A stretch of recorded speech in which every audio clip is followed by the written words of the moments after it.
Welcome to Running Hot, Action Network's motorsports betting podcast. I'm your host, Nick Giffen, predictive analyst here at Action Network. And joining me, my co-host, Stephen Young of Roto-Grinders, better known as Stevie TPFL. And this week, we're talking bets for the Coke Zero Sugar 400 here on Running Hot. Before we get into the Coke Zero Sugar 400, last weekend's race at Watkins Glen was won by William Byron for his first career road course win. He held off the JGR cars of Denny Hamlin and Christopher Bell, who rounded out the podium to claim Byron's series-leading fifth win of the year. That gives him a total of 28 playoff points as we stand right now, heading in to the last race of the regular season. So, Stevie, before we look ahead to this wild race at Daytona, your thoughts on Watkins Glen? No tire fall off road course. I mean, some might say it was boring. It wasn't my favorite. Watkins Glen is usually a pretty exciting racetrack, but these cars, I feel like, are just too good on road courses where we're just not seeing like any type of separation. You get to the back of a car, you can't really do anything to pass them where we've seen in the past. So, I mean, I don't want to discount William Byron. He had a phenomenal race. They were on the right strategy all race. How, if you're Chase Elliott, do you run out of gas when like this is one of your best chances to win, to make the playoffs? I mean, he qualified bad. He probably wasn't winning that race anyway without cautions and stuff. So, I mean, it's probably like one of those things that is a bigger deal than it probably should be. But yeah, I mean, overall, I mean, I hope that people listened to our preseason show and got William Byron at 16-1 to win the championship, because if I had to pick a favorite right now, it would be Byron. Byron was my favorite before the year. Being unbiased, though, I think that I would be shocked if like Truex, Byron, Hamlin aren't three of the final four drivers in Phoenix. Yeah, I agree with that. And, our preseason show, not only do we have Byron, we had Truex at 14-1, I think it was, and Byron 16-1. So looking pretty good from the season preview show so far with our championship picks. But I agree with you on Watkins Glen. It's for me, it's the car right now. Like you said, they're too good at road courses, so it makes it incredibly hard to pass. There was some passing. Certainly drivers were able to make moves, but it got harder and harder as you got further forward in the field, as it should. But I think it became a little too hard to pass. So one of those things where it kind of happens. And, there was that you mentioned the Chase Elliott running out of gas. Well, he brought out yellow, and that was a very untimely caution for Kyle Busch, for Bubba Wallace, for Austin Dillon, for Kyle Larson. I had bets on three of those four drivers. The only one I didn't have a bet on was Bubba Wallace, but still ended up turning a profit. But, man, it could have been a much nicer day had those four guys not gotten caught out on that unfortunate yellow timing. But that's road course racing, especially without stage cautions for you. That's the thing that can happen, and that's actually what I'd love to see, because we have to incorporate that element back into our handicapping process for road courses. But we're not at a road course this weekend. We are at the granddaddy of them all, Daytona International Speedway. That is the site for this weekend's playoff cutoff race, the Coke Zero Sugar 400. Daytona, of course, a 2.5-mile track, and it's not like the 2.5-mile track at Pocono, which is flat. Daytona has 31 degrees of banking in the corners. That means we're not braking. We're going crazy high speeds unless we use the tapered spacer to limit the horsepower. Also, a high drag package in effect to create a big drafting effect. As a result, we're going to get the old traditional Daytona, Talladega pack racing, the big draft. So another drafting track, playoff cutoff race. We know these races tend to get wild. What are we going to expect here, Stevie, on this one in particular? Absolute chaos. I mean, there is no other thought in my mind than this race at the end is going to be wild. The first two stages, I don't think they're going to be that crazy. There's not a ton of people racing for stage points outside of maybe like Denny Hamlin and Martin Truex. Hamlin has like a very like outside shot, and he said on his podcast this week, it's full go for him. He's going to go as hard as he can. So outside of just trying to win a stage, if you're up there, I mean, like if you're Ryan Blaney, you're Joey Logano, these guys that love to control these races anyway, I mean, being out front is where you want to be. So, like, if you get the opportunity to win a stage, I just don't think we see like massive blocks until we get into those like last 50, 60 laps. And then the blocks are going to start becoming big. We're going to see wrecks. It is, I live 15 minutes from Daytona. It is really hot right now in Florida. This track is going to be slicker. Even a night race is going to be slicker than it was when we were here in the early part of the year. So, overall, chaos. I mean, that's the word. Like, you are playing variants, you're playing high odd stuff, and you're spreading out your units this week because this race is going to be wild. We're going to have some stuff we're going to talk about where we have some like thought process edges that we think we have this week, but I mean, at the end of the day, we can't predict this race. There's no way you can predict this race because it's going to be wild. Yeah, absolutely. This race is going to be pure chaos, like you said. By example, last year, where, and we probably won't have this rain effect where the whole field gets wiped out because no they chance were racing that and happens. all of a sudden rain comes. But to your point, each of the last 3 years, this race has been chaos. No more than half the field finishing on the lead lap in this race. So do expect some chaos. That rain race last year, of course, led to the famous $1 million top 10 parlay last year. So I don't think we'll see one of those this year, but it certainly behooves you to take some shots, some long shots. Keep your units, or bet sizes small. Just play quarter, tenths of units on some of these longer shots if you want. But that is the way to attack Daytona. Funny enough, I've already written up a couple articles at Action Network. I wrote up Brennan Poole to win 2001. Yes, 2001.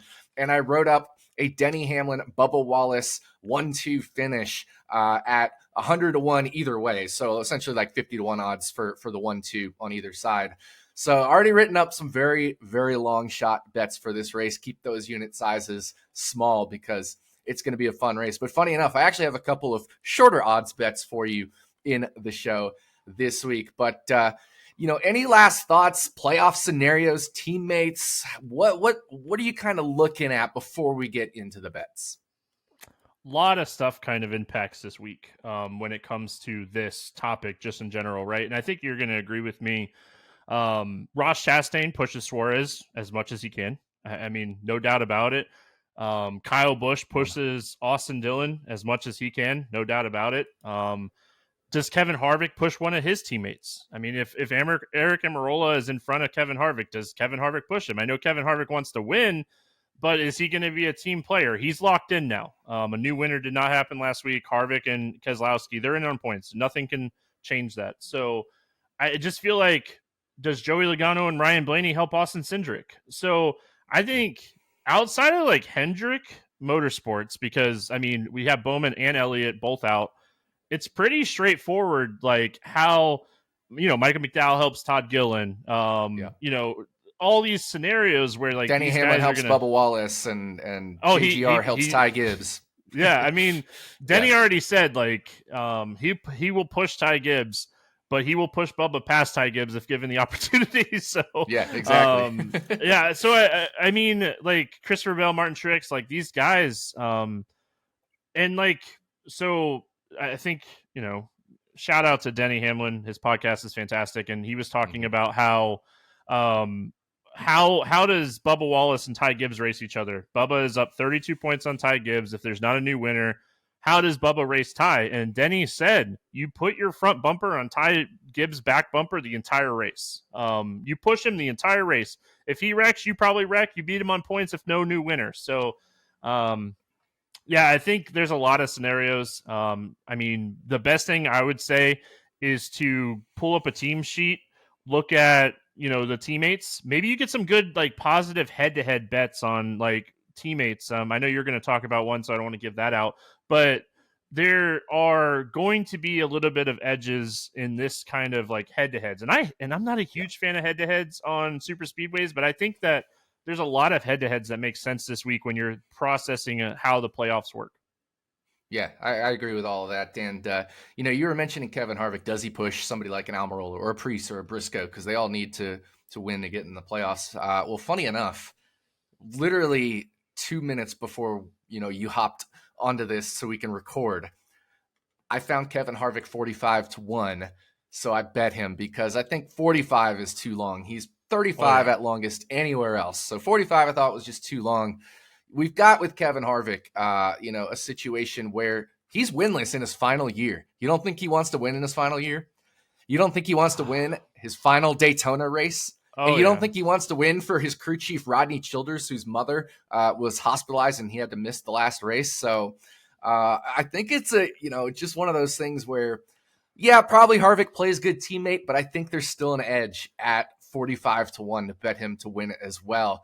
And I will talk about Harvick being potentially a good teammate later in this podcast when we get into our bets. So it is time to dive into those bets. As always, we're going to take you for a lap around Daytona. That is 4 turns, 1 pick from each of us per turn before we drive into victory lane. So time to wave the green flag on the Coke 0400. Stevie, you're starting on pole. Lead us into turn 1.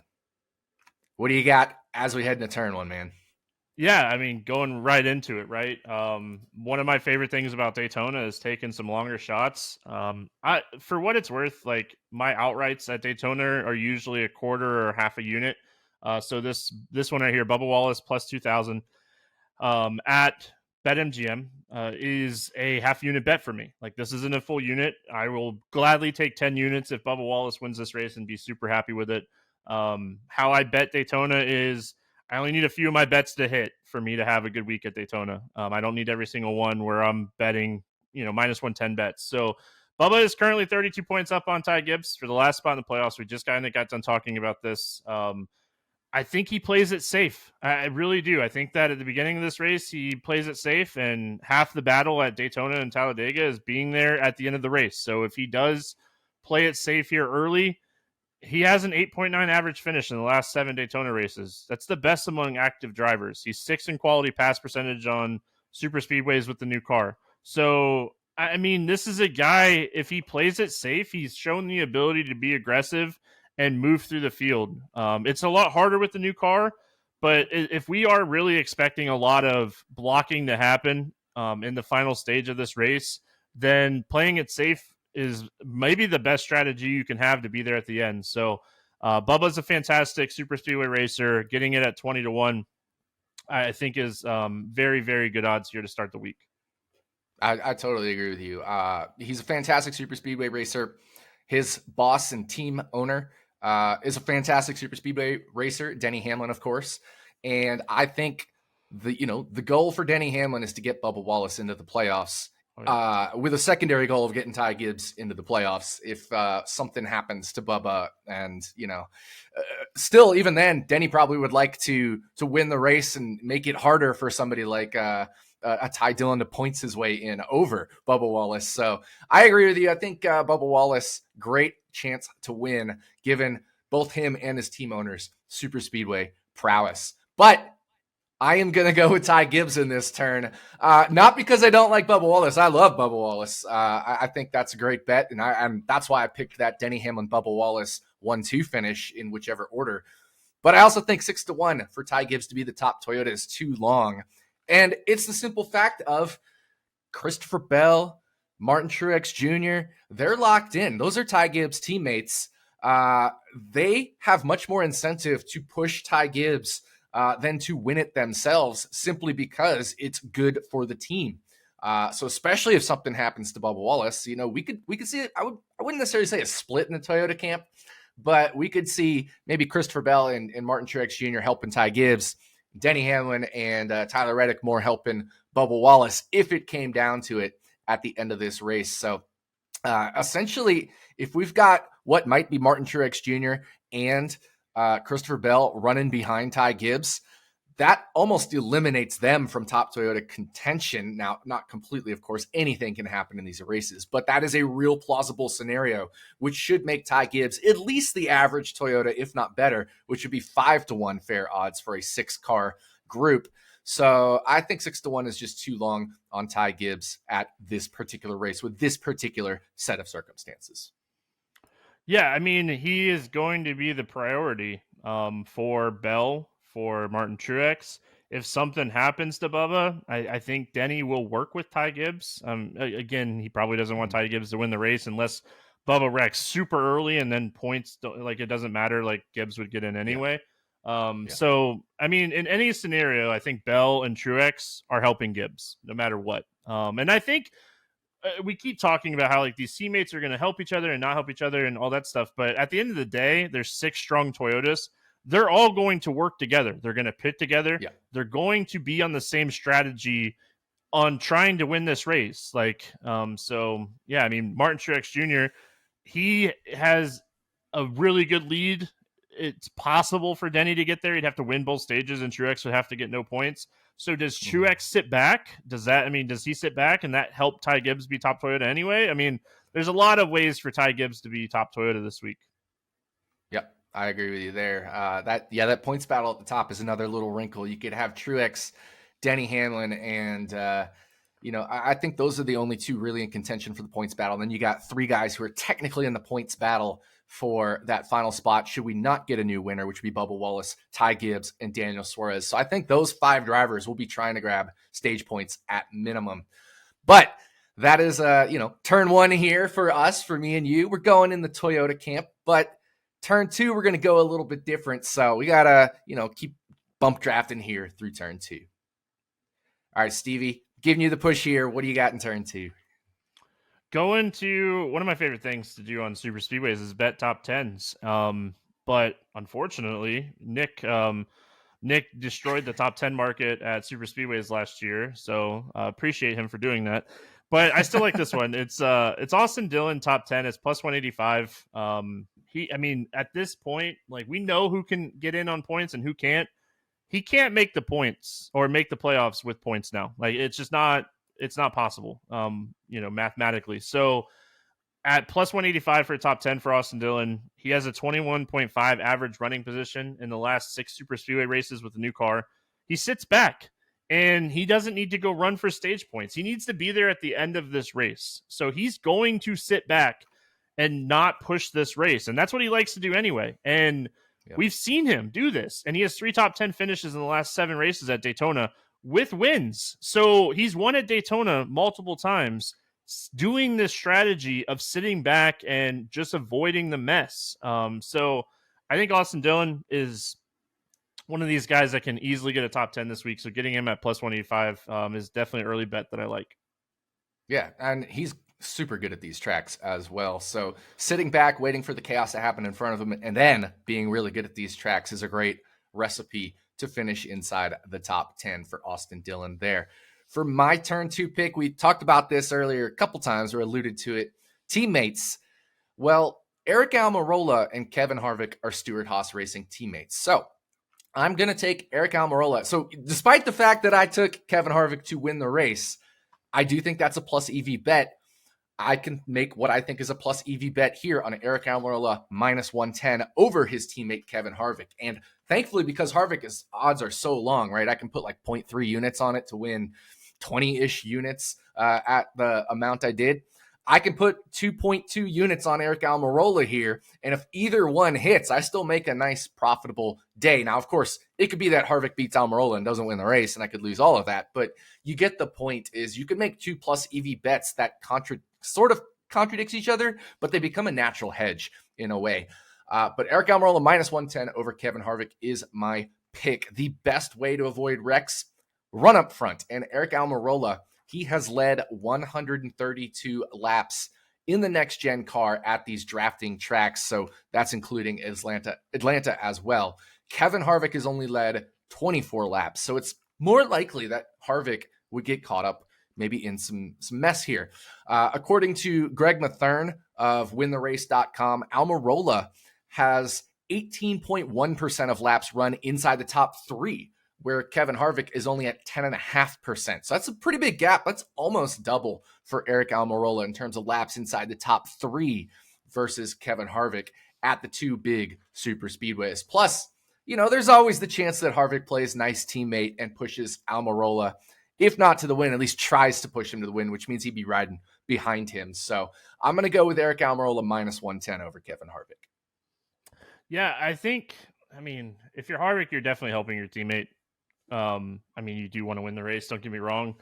And like, is Almirola even going to be in this car next year? So like, does it matter if he makes the playoffs or Right. not in Kevin Harvick's favor? So I think he helps him as much as he can early. Who Mhm. avoids the mess, and if they both wreck early and Kevin Harvick is pushing Aric Almirola, well, last scoring loop is going to give the finish to Aric Almirola, so you still hit this bet. So, I mean, Aric Almirola is not a guy that is going to sit back. He's going to go up there and try to fight. And honestly, Kevin Harvick with the next gen car, he likes to be up front too. So, Ford is one of those like types of strategies that they like to run up towards the front.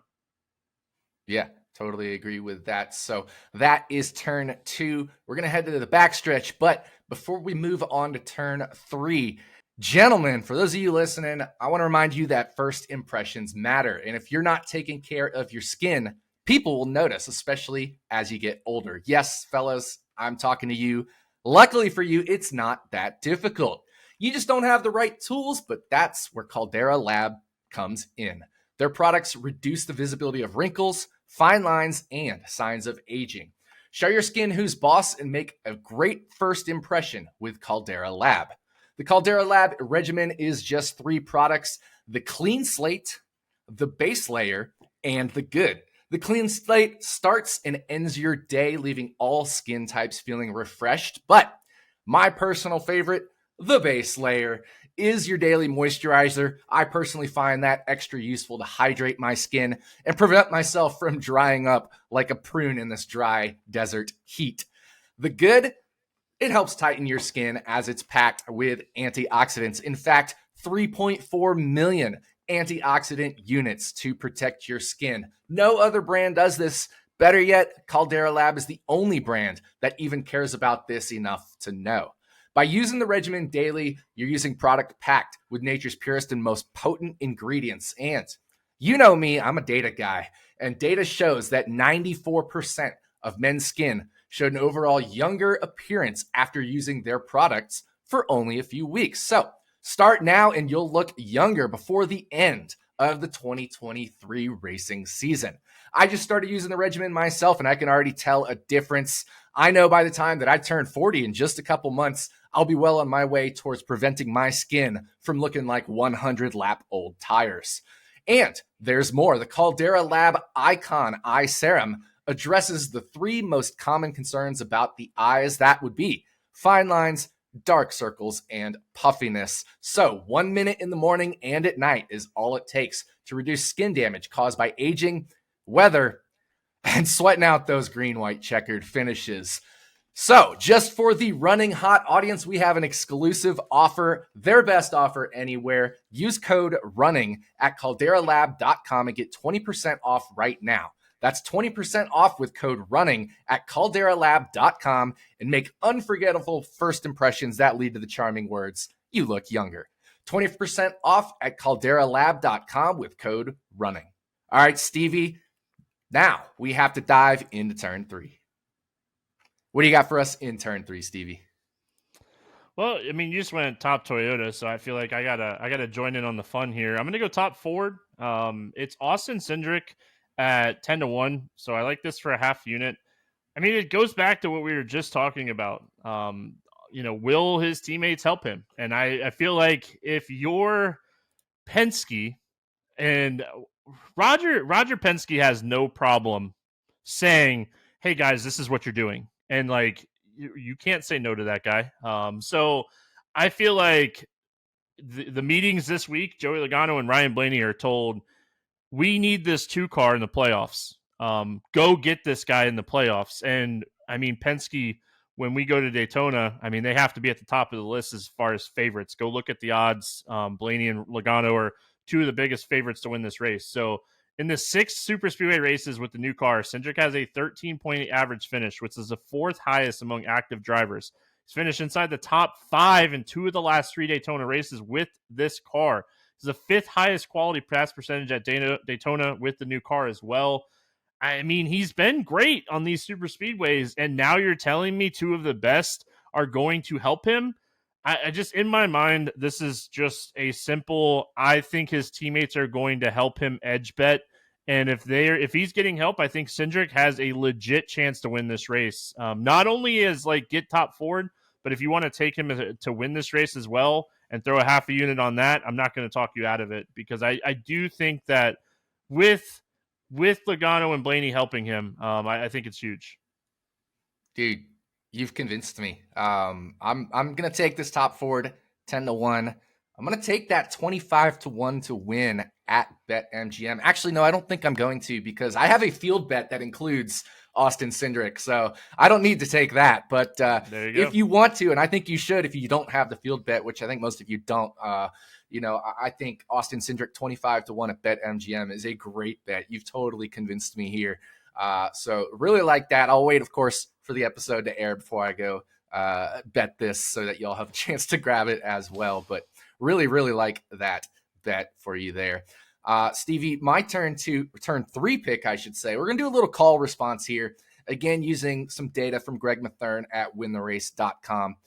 I'm going to put up 2 drivers, driver A and driver B, in a blind resume, and you're going to tell me which driver you prefer. So, top 15 percentage, 39.2% for driver A or 35.8% for driver B? Well, 39%. Yeah, exactly. How about 27.4 versus 27.3 in top 10 percentage? 27.4. Yeah, pretty much a toss-up, right?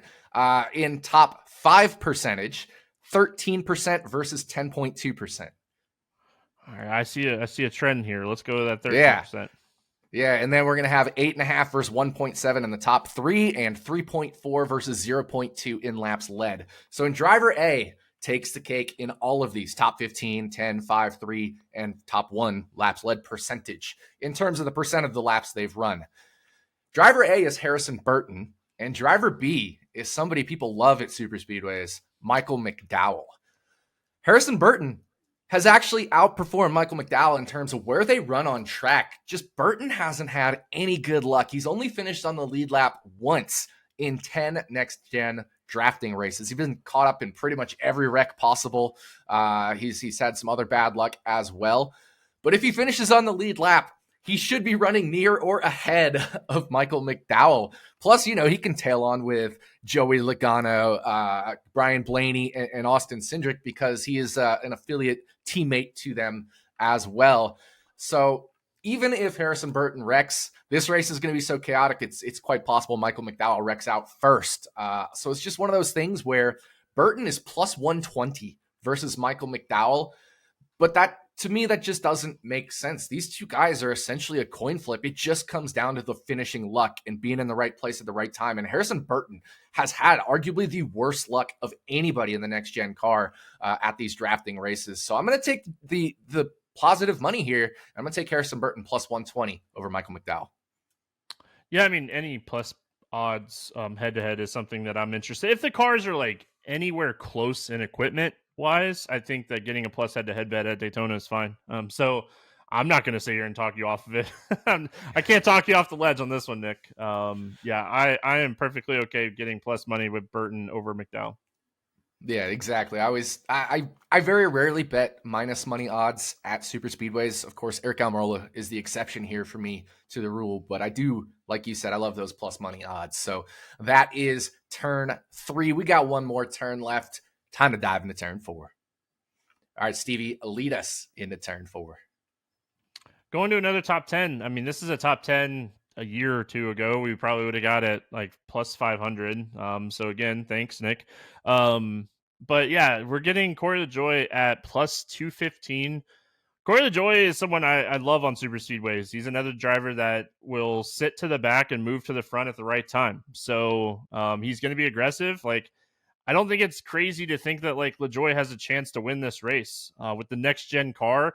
He's definitely got up there and mixed it up a lot more with these guys, and he has nothing to lose. He's under contract. He's not going anywhere. He's found a home. And I mean, getting his top 10 at plus 215, I think is super solid. So, I mean, if you look at the results, it's not great, but if you look at like what he's been able to do and how he's been able to run this new car, I don't mind getting it at plus 215. Would I have liked it at a longer odds? Yes.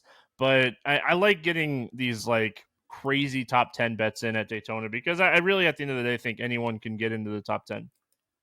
Yeah, I agree with you. I mean, Corey LaJoie's honestly, he's proven himself to be without like much help. Like he's not really getting help from Ty Dillon or I think it was Landon Castle last year. He hasn't really gotten help from those guys. He's proven himself to be one of the premier super speedway racers, and he's really doing it without major teammate assistance. So I think it's just one of those things where my only question is he going to get caught up in one of these big ones? But you're getting very large plus money odds. If he doesn't get caught up in one of these, I think he's got a very good chance of finishing inside the top 10. So plus 215 should still be good enough for Corey LaJoie.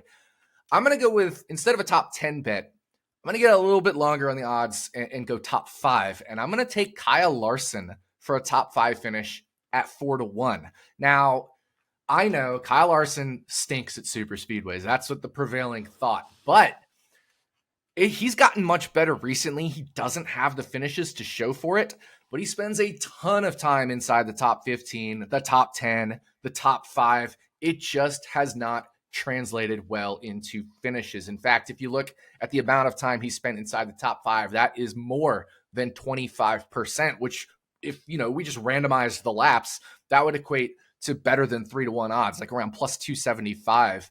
And we know Hendrick Motorsports is going to be working together. Kyle Larson, William Byron are going to be working together to get at least one, well, obviously at most one of Chase Elliott or Alex Bowman into the playoffs, but they would love to get one of those into the playoffs. So they're going to be working together as a team.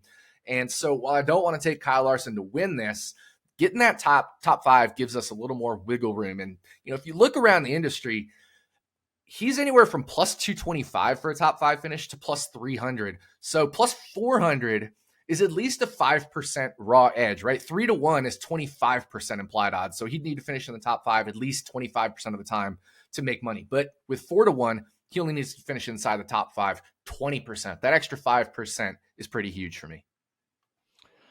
There is no way, just like what we were talking about Roger Penske, there is no way in the team meetings this week, Jeff Gordon and Rick Hendrick didn't say, Kyle and William, you push Alex Bowman and Chase Elliott as much as you possibly can. You do not try to pass them on the last lap of this race. And I mean, as a driver, you don't want to hear that. But I mean, Kyle Larson finishing second to Chase Elliott or Alex Bowman is exactly what you're kind of hoping for here.